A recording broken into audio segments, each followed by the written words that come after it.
Hi friends, welcome to TMW bike zone. ನಾನು ನಿಮ್ಮ ಶಂಕರ್ ಮಾತಾಡ್ತೀನಿ, ಫೌಂಡರ್ ಆಫ್ TMW ಗ್ರೂಪ್ಸ್.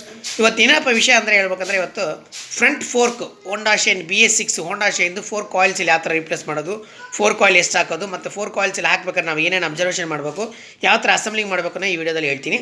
ಸ್ವಲ್ಪ ಈ ವಿಡಿಯೋ ಸ್ವಲ್ಪ ದೊಡ್ಡದಾಗಿರುತ್ತೆ, ದಯವಿಟ್ಟು ಸ್ವಲ್ಪ ನಿಧಾನಕ್ಕೆ ನೋಡಿ, ಯಾಕಂದರೆ ಇದು ನಿಮಗೆ ಎಲ್ಲ ವಿಷಯನೂ ಏನು ಹೇಳಿದ್ರೆ ಹೇಳ್ಬಿಡ್ತೀನಿ. ಓಕೆನಾ ಅಂತ ಬನ್ನಿ ಇವತ್ತಿನ ವಿಡಿಯೋ ಒಳಗಡೆ ಹೋಗೋಣ. ಓಕೆ, ನಮಸ್ಕಾರ ಫ್ರೆಂಡ್ಸ್, ನಾನು ಶಂಕರ್ ಅಂತ. ಓಕೆ, ಇವತ್ತೇನಾದ್ರೆ 4 ಕಾಯಿಲ್ಸ್ ಬಗ್ಗೆ ಇವತ್ತು ವೀಡಿಯೋದಲ್ಲಿ ಹೋಗೋಣ ಬನ್ನಿ ಅಂತ. ಆಯಿಲ್ ಸೀಲ್ ಬಿಚ್ಚೋದೆಲ್ಲ ಬಗ್ಗೆ ನಾನು ಹಾಗೆ ಬಿಚ್ಚಿಬಿಟ್ಟಿದ್ದೀನಿ ಎಲ್ಲ, ನಿಮ್ಗೆ ಬೇಕಾದ್ರೆ ಟೈಮ್ ಸೇವ್ ಆಗೋದಕ್ಕೋಸ್ಕರ ಅಂತ. ಏನಿಲ್ಲ, ಭಾಳ ಸಿಂಪಲ್ಲು. ಓಕೆನಂತ ಏನಂದರೆ ಆಯಿಲ್ ಸೀಲ್ ನಾವು ಚೆಕ್ ಮಾಡ್ಬೇಕಾದ್ರೆ ಏನಂದರೆ ಆಯಿಲ್ ಸೀಲ್ ಲೀಕೇಜ್ ಆಗ್ತದೆ. ಏನೇನು ರೀಸನ್ಗೆ ಆಯಿಲ್ ಲೀಕೇಜ್ ಅಂದರೆ, ಫಸ್ಟ್ ಆಫ್ ಆಲ್ ಏನು ಬೇಕಾದ್ರೆ ಇಲ್ಲಿ ನಾವು ಕ್ಲೀನಾಗಿ ಅವಾಗ ಓಡಿಸ್ತಾ ಇರಬೇಕು. ಫಸ್ಟ್ ರೀಸನ್ ನಾವು ಓಡಿಸೋದಿಲ್ಲ, ಅದರಿಂದ ಡೆಸ್ಟ್ ಕುಟ್ಕೊಳ್ಳುತ್ತೆ, ಅದರಿಂದ ಏನು ಆಗುತ್ತೆ ಆಯಿಲ್ ಸೀಲ್ ಕುತ್ ಬಂದಾಗ ಆಯಿಲ್ ಸೀಲ್ ಡ್ಯಾಮೇಜ್ ಆಗುತ್ತೆ ಒಂದು. ಓಕೆ, ಎರಡನೇದು ಏನಪ್ಪ ಅಂದರೆ ನಾವು ಗಾಡಿನಲ್ಲಿ ಆಳದಲ್ಲಿ ಗಿಲ್ದಲ್ಲಿ ಬಿಡಬೇಕಾರಲ್ಲ ಸ್ವಲ್ಪ ಜೋರಾಗಿ ಬಿಡೋದು ಅಂತ, ಆವಾಗ ಬಿಟ್ಟು ಕೂಡ ಫೋರ್ಕ್ಗಳು ಬೆಂಡ್ ಆಗುತ್ತೆ ಅಂತ ಒಂದು. ಎರಡನೇದು. ಮೂರನೇ ವಿಷಯ ಏನಪ್ಪ ಅಂದರೆ ನಾವು ಗಾಡಿ ಎಲ್ಲ ಹೋಗ್ಬಿಟ್ಟು ಆಕ್ಸಿಡೆಂಟ್ ಆಯ್ತಿಲ್ಲ, ಬೆಂಡ್ ಆಯಿತು ಅಂತ ಅವಾಗ ಏನಾಗುತ್ತೆ ಅಂದರೆ ಲೈಟಾಗಿ ಟಚ್ ಆಗುತ್ತದೆ, ಬಟ್ ನಮಗೆ ಗೊತ್ತಾಗಲ್ಲ. ಅವಾಗ ಏನಾಗುತ್ತೆ ಅಂದರೆ ಟ್ಯೂಬ್ ಬಂದು ಬೆಂಡಿರುತ್ತೆ. ಓಕೆ, ಈ ಟ್ಯೂಬ್ ಬಂದು ಬೆಂಡಿರುತ್ತೆ, ಅವಾಗ ಏನಾಗುತ್ತೆ ಅಂದರೆ ಆಯಿಲು ಮತ್ತು ಅಲ್ಲಿ ರಬ್ ಆಗೋ ಸ್ಟಾರ್ಟ್ ಆಗುತ್ತೆ, ಆಯಿಲಿಂದ ಆಯಿಲ್ ಸೀಲ್ ಹೋಗುತ್ತಂತ. ಮೂರನೇದು ಏನಪ್ಪ ಅಂದರೆ ಇದರ ಆಯಿಲ್ ಸೀಲ್ ಇರುವಂಥ ಸ್ಪ್ರಿಂಗ್ಗಳು. ಈ ಸ್ಪ್ರಿಂಗ್ಗಳು ಡೇ ಬೈ ಡೇ ಆದಾಗ ವೀಕ್ ಆಗುತ್ತೆ, ಅಂದರೆ ಮೇಲ್ಗಡೆ ಒಂದು ಇರುತ್ತೆ, ಕೆಳಗಡೆ ಒಂದು ಇರುತ್ತೆ. ಇದರಲ್ಲಿ ಏನಾದ್ರು ವೀಕ್ ಆಯ್ತು ಅಂದರೆ ಕೂಡ ಅವಾಗ ಆಯಿಲ್ ಸೀಲ್ ಲೀಕೇಜ್ ಆಗುತ್ತೆ ಅಂತ. ಓಕೆನಂತ. ಓಕೆ, ಇವಾಗ ನಮ್ಮ ಗಾಡಿಗೆ ಆಯಿಲ್ ಲೀಕೇಜ್ ಆಗ್ತಾಯಿದೆ, ಬಟ್ ನಾವು ಇದರಲ್ಲಿ ಏನೇನು ಚೆಕ್ ಮಾಡ್ಬೇಕಾದ್ರೆ ಬೆಂಡ್ ಚೆಕ್ ಮಾಡಬೇಕು. ಬೆಂಡ್ ನೋಡ್ರೆ ಈ ಗಾಡಿಯಲ್ಲಿ ಏನಿಲ್ಲ. ಓಕೆ ಅಂತ, ಬಟ್ ನಾವು ಬೆಂಡನ್ನ 2 ಟ್ಯೂಬ್ ಇಟ್ಕೊಂಡು ಚೆಕ್ ಮಾಡ್ಬೋದು. ಬಟ್ ಅದನ್ನು ನೆಕ್ಸ್ಟ್ ನಿಮಗೆ ಫೋರ್ಕ್ ಬೆಂಡ್ ತೆಗೆಯೋದು ಯಾವ ಥರ ಅಂತ ಹೇಳಿದಾಗ ಅವಾಗ ನಾನು ಆ ವೀಡಿಯೋದಲ್ಲಿ ಕವರ್ ಮಾಡ್ತೀನಿ. ಇದರಲ್ಲಿ ನೀವು ನೋಡ್ಬೇಕಾದ್ರೆ ಏನಂದರೆ ನೋಡಿ, ಸ್ಕೋರಿಂಗ್ ಮಾರ್ಕು ಏನಾದ್ರು ಮಾರ್ಕ್ ಇದೆಯಾ ಅಂತ ನೋಡ್ಬೇಕು, ಏನಾದ್ರು ಗ್ರಾಚಸ್ ಏನಾದ್ರು ಇದೆಯಾ ಅಂತ. ಇದರಲ್ಲಿ ಇಲ್ಲ ಅಂತ. ಓಕೆ, ನೆಕ್ಸ್ಟ್ ಏನು ಮಾಡ್ಬೇಕಂದ್ರೆ ಏನಿಲ್ಲ, ಇವಾಗ ಇದು ಕರೆಕ್ಟಾಗಿದೆ ಟ್ಯೂಬ್ ಅಂತ. ನೆಕ್ಸ್ಟ್ ಇದರಲ್ಲಿ ಒಳಗಡೆ ಈ ಟ್ಯೂಬ್ ಒಳಗಡೆ ಹಾಕಿದಾಗ ಏನಂದರೆ ಈ ಟ್ಯೂಬು ಫ್ರೀಯಾಗಿ ಹೋಗಿ ಬರಬೇಕು. ಓಕೆ, ಫ್ರೀಯಾಗಿ ಹೋಗಿ ಫ್ರೀಯಾಗಿ ಬರಬೇಕು. ಯಾಕಂದರೆ ಟೈಟ್ ಇತ್ತಂದರೂ ಕೂಡ ಅವಾಗ ಏನಾಗುತ್ತೆ ಬೆಂಡಿದೆ ಅಂತ ಒಂದು ನೀವು ಈಸಿಯಾಗಿ ಕನ್ಫರ್ಮೇಷನ್ ಮಾಡ್ಕೋಬೋದು ಅಂತ. ಓಕೆನಾ ಅಂತ. ಇವಾಗ ಅದು ಆಯಿಲ್ ಸೀಲ್ ರಿಪ್ಲೇಸ್ ಮಾಡ್ಬೇಕಾದ್ರೆ ಏನಂದರೆ ವೆರಿ ಸಿಂಪಲು ಅಂತ. ಈ ಟ್ಯೂಬ್ ತೊಗೊಳ್ಳಿ, ಇಲ್ಲಿ ನೋಡಿ, ಈ ಟ್ಯೂಬ್ ತೊಗೊಳ್ಳಿ, ಇದನ್ನು ಆಯಿಲ್ ಸೀಲ್ ಇದೆಯಲ್ಲ, ಇದರೊಳಗಡೆ ಹಿಂಗೆ ಟ್ಯೂಬ್ನ ಮಾಡಿದ್ರೆ ಏನು ಮಾಡಿದ್ರೆ ಇದು ಆಯಿಲ್ ಸೀಲು. ಓಕೆ ಅಂತ. ಇದರಲ್ಲಿ ಏನಂದರೆ ಡೀಪ್ ಆಗಿರುತ್ತೆ, ಡೆಪ್ತ್ ಒಂದಿದೆ, ಮತ್ತು ಏನಂದರೆ ಸಣ್ಣದೊಂದಿದೆ. ಈ ಡೆಪ್ತ್ ಇರೋದು ಯಾವತ್ತಿಗೆ ಕೆಳಗೆ ಹೋಗ್ಬೇಕು ಅಂತ. ಏನಿಲ್ಲ, ಬರೀ ಏನಿಲ್ಲ, ಸಿಂಪಲಾಗಿ ಇಟ್ಕೊಂಡು ಇಲ್ಲಿ ನೋಡಿ ಕೆಳಗಡೆಗೆ ಪ್ರೆಸ್ ಮಾಡಿಬಿಡಿ ಅಂತ. ಆಮೇಲೆ ಒಂದು ಹಳೆ ಆಯಿಲ್ ಸೀಲ್ ತೊಗೊಳ್ಳಿ. ಓಕೆ, ಈ ಹಳೆ ಆಯಿಲ್ ಸೀಲ್ನ ತೊಗೊಂಬಿಡಿ. ಹಳೆ ಆಯಿಲ್ ಸೀಲ್ನ ತೊಗೊಂಡಿದ್ದು ಏನು ಮಾಡಿದರೆ ಆಯಿಲ್ ಸೀಲ್ ಹಾಕ್ಬಾರೆ ಉಲ್ಟ ಹಾಕಬೇಕು. ಓಕೆ ಅಂತ. ಈ ಉಲ್ಟ ಹಿಂಗೆ ಹಾಕ್ಕೊಂಬಿಟ್ಟು ಇದು ಆಯಿಲ್ ಸೀಲ್ ಪುಲ್ಲರು. ಓಕೆ, ಈ ಆಯಿಲ್ ಸೀಲ್ ಪುಲ್ಲರಲ್ಲಿ ಹಿಂಗೆ ಹಾಕ್ಕೊಂಬಿಟ್ಟು ಲೈಟಾಗಿ ಟ್ಯಾಪ್ ಮಾಡಿದ್ರೆ ಸಾಕು, ಆಯಿಲ್ ಸೀಲ್ ಗೊತ್ತಿರ್ತದೆ. ಓಕೆ ಅಂತ. ಆಯಿಲ್ ಸೀಲ್ ಪುಲ್ಲರಲ್ಲಿ ಹಿಂಗೆ ಹಾಕಿ ಕೂತ್ಕೊಳ್ಳುತ್ತೆ. ಇದರಲ್ಲಿ ತುಂಬ ಇಂಪಾರ್ಟೆಂಟ್ ವಿಷಯ ಏನಪ್ಪ ಅಂದರೆ, ಯಾವತ್ತೂ ಅಷ್ಟೇ ಟ್ಯೂಬ್ನ ಹಿಂಗೆ ಇಟ್ಕೊಂಡು ಆಯಿಲ್ ಸೀಲ್ ಹೊಡಿಯೋಕ್ಕೆ ಹೋಗಬೇಡಿ.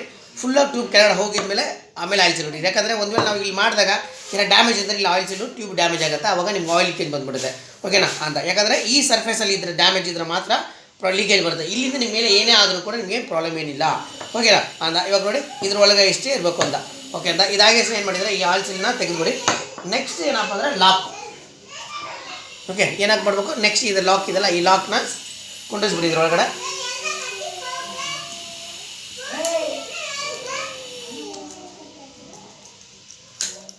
ಓಕೆ ಫ್ರೆಂಡ್, ಆಯಿತು. ನೆಕ್ಸ್ಟು ಒಂದು ಡೆಸ್ಟ್ ಸೀಲು, ಇದ್ರದ್ದು ಡೆಸ್ಟ್ ಸೀಲ್ ಇದೆ. ಓಕೆ ಅಂತ. ಈ ಡೆಸ್ಟ್ ಸೀಲ್ನ ನೀವು ರಿಪ್ಲೇಸ್ ಮಾಡಿದ್ರೆ ಒಳ್ಳೆಯದು. ಓಕೆ ಅಂತ. ಓಕೆ, ಈ ಡೆಸ್ಟ್ ಸೀಲ್ನ ಹಿಂಗೆ ಹಾಕ್ಬಿಡಿ, ಪ್ರೆಸ್ ಮಾಡಿ ಅಷ್ಟೇ, ಹಿಂಗೆ ಕೂತ್ಕೊಂಡ್ಬಿಡುತ್ತೆ. ಓಕೆ, ಇವಾಗ ಆಯಿಲ್ ಸೀಲ್ನ ಕುಂಡಿಸ್ಬಿಡ್ವಿ. ಕರೆಕ್ಟ್ ಅಲ್ಲ? ಇವಾಗ ಬಟ್ ಫೋರ್ಕ್ ಅಸೆಂಬ್ಲಿಂಗ್ ಮಾಡಬೇಕು. ಕರೆಕ್ಟ್ ಅಲ್ಲ? ಇದನ್ನು ಈಚೆ ಹಿಂಗೆ ತೊಗೊಂಬಿಡಿ. ಓಕೆ, ಈಚೆ ತೊಗೊಂಬಿಡಿ.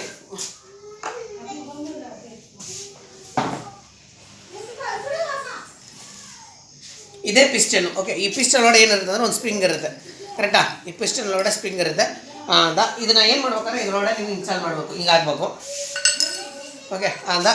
ಹಿಂಗೆ ಹಾಕ್ಬೇಕಾದ್ರೆ ಈ 4 ಟ್ಯೂಬ್ ಇದರೊಳಗಡೆ ರಾಡಲ್ಲಿ ಹಂಗೆ ಹಾಕಿ ಸ್ವಲ್ಪ ತಿರುಗಿಸಿದ್ರೆ ರೆಸ್ಟ್ನಲ್ಲಿ ಆಟೋಮೆಟಿಕ್ ಹಿಂಗೆ ಮೇಲೆ ಬಂದುಬಿಡುತ್ತೆ. ಓಕೆ ಅಂತ.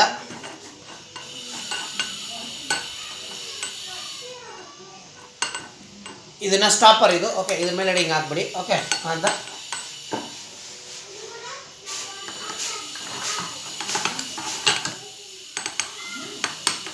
ಓಕೆ ಫ್ರೆಂಡ್ಸ್, ಹಿಂಗೆ ಹಾಕ್ಕೊಳ್ಳಿ. ನೆಕ್ಸ್ಟ್ ಏನಪ್ಪ ಅಂದರೆ ನೆಕ್ಸ್ಟ್ ನಾವು ಮಾಡ್ಬೇಕಂದ್ರೆ ಬೋಲ್ಡ್ ಹಾಕಬೇಕು.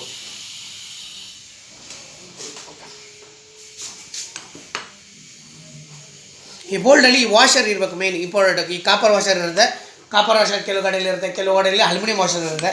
ಮ್ಯಾಕ್ಸಿಮಮ್ ನಿಮಗೆ ಕಾಪರ್ ವಾಷರೇ ಬರೋದು ಅಂತ. ಕಾಪರ್ ವಾಷರ್ ಇರುತ್ತೆ, ಕಾಪರ್ ವಾಷರ್ನ ಕಂಪಲ್ಸರಿ ಹಾಕ್ಬೇಕು. ಯಾಕಂದರೆ ಆ ವಾಷರ್ ನಿಮಗೆ ಸರಿಗಿಲ್ಲ, ಸೌದೋಗಿತ್ತಂದ್ರೆ ಕೂಡ ನಿಮ್ಗೆ ಏನಾಗುತ್ತೆ ಅಂದರೆ ಆಯಿಲ್ ಲೀಕೇಜ್ ಬರುತ್ತೆ. ಅದರಿಂದ ಕಂಪಲ್ಸರಿ ಆ ವಾಷರ್ಸ್ನ ನೀವು ಚೆಕ್ ಮಾಡಿ ಚೇಂಜ್ ಮಾಡಲೇಬೇಕು. ಓಕೆ ಫ್ರೆಂಡ್ಸ್, ಓಕೆ ಹಿಂಗಾಯ್ತು. ಇವಾಗ ಏನಂದರೆ ನೆಕ್ಸ್ಟ್ ಹಿಂಗೆ ಇಟ್ಕೊಂಬಿಡಿ. ಓಕೆ, ಇದು ಆಕ್ಸಲ್, ಒಂದು ಗಾಡಿದು ಆಕ್ಸಲ್ ತಗೊಳ್ಳಿ. ಹಿಂಗೆ ಇಟ್ಕೊಂಡು ನೋಡಿ, ಇದು ಸಪೋರ್ಟಿಗೆ ಹಿಂಗೆ ಕೊಟ್ಕೊಂಡು ಹಿಂಗೆ ಟೈಟ್ ಮಾಡಿದಾಗ ನಮ್ಗೆ ಏನಾಗುತ್ತೆ ಅಂದರೆ ಫುಲ್ ಕಂಪ್ಲೀಟಾಗಿ ಫುಲ್ ಟೈಟ್ ಆಗುತ್ತೆ. ಯಾಕಂದರೆ ಇದು ಫುಲ್ ಟೈಟ್ ಮಾಡಿಸ್ಬೇಕು ನಿಮಗೆ, ಯಾಕಂದರೆ ಫುಲ್ ಟೈಟ್ ಮಾಡಿಲ್ಲ ಅಂದರೆ. ಓಕೆ ಫ್ರೆಂಡ್ಸ್, ಓಕೆ ಇವಾಗ ಟೈಟ್ ಮಾಡಿಬಿಟ್ವಿ ಇದನ್ನು. ಆಮೇಲೆ ಈ ರಾಡ್ನ ತೆಗೆದುಬಿಡಿ. ಇವಾಗ ನೀವೇನಂದರೆ ಹಿಂಗೆ ಫ್ರೀ ಏನಾದ್ರು ಇದೆಯಾ ಅಂತ ಚೆಕ್ ಮಾಡಬೇಕು. ಓಕೆ, ಇದಾಗಿಷ್ಟು ನೆಕ್ಸ್ಟ್ ಏನು ಮಾಡ್ಬೇಕಂದ್ರೆ ನಿಮಗೆ 4 ಕಾಯಿಲು 145 ml ಆಯಿಲ್ ಹಾಕಬೇಕು. ಓಕೆ, 145 ml ಆಯಿಲ್ ಹಾಕಬೇಕು. ಅದಕ್ಕೆ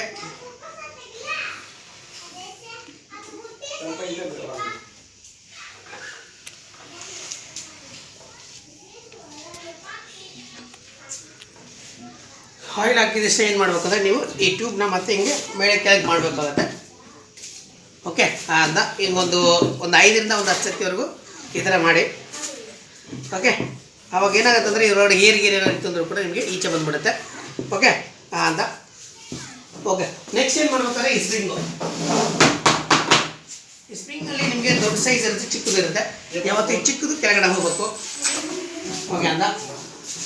ಆಮೇಲೆ ನೆಕ್ಸ್ಟ್ ನೋಡ್ರೆ ಈ ಬುಷಲ್ಲಿ ಏನಂದ್ರೆ ನೋಡಿ, ಇಲ್ಲಿ ಇದಿಲ್ಲ, ಇಲ್ಲಿ ವಾಷರ್ಸ್ ಇದೆ. ಈ ವಾಷರ್ ಇರೋದು ಕೆಳಗೆ ಹೋಗ್ಬೇಕು. ನೆಕ್ಸ್ಟು ಇದು ನಟ್ಟು. ಓಕೆ,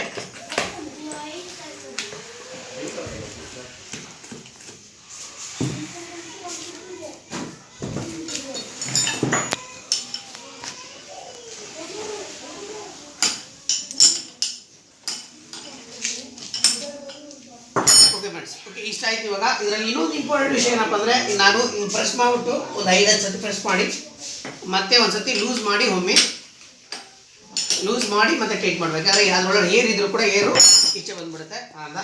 ಆಮೇಲೆ ಇಂಪಾರ್ಟೆಂಟ್ ವಿಷಯ ಏನಪ್ಪ ಅಂದರೆ, ಇದು ಹಳೆ ಟೀ ಸ್ಟಮ್ಮಲ್ಲೇ ನೀವು ಹಾಕಿ ಮೇಲ್ಗಡೆ ಇರೋದನ್ನ ಲಾಕ್ ಮಾಡಿಸ್ಬೇಕು. ಅದು ಬಿಟ್ಬಿಟ್ಟು ನೀವು ಗಾಡಿಯಲ್ಲೇ ಇರೋದು ಟೀ ಸ್ಟಮ್ಮಲ್ಲಿ ನೀವು ಹಾಕಿ ಟೈಟ್ ಮಾಡೋಕ್ಕೆ ಹೋಗ್ಬೇಡಿ, ಯಾಕಂದರೆ ಟೀ ಸ್ಟಮ್ಮು ಬೆಂಡ್ ಆಗಿಬಿಡುತ್ತೆ. ಓಕೆ, ಒಂದು ಹಳೆ ಟೀ ಸ್ಟಮ್ ಇಟ್ಕೊಳ್ಳಿ.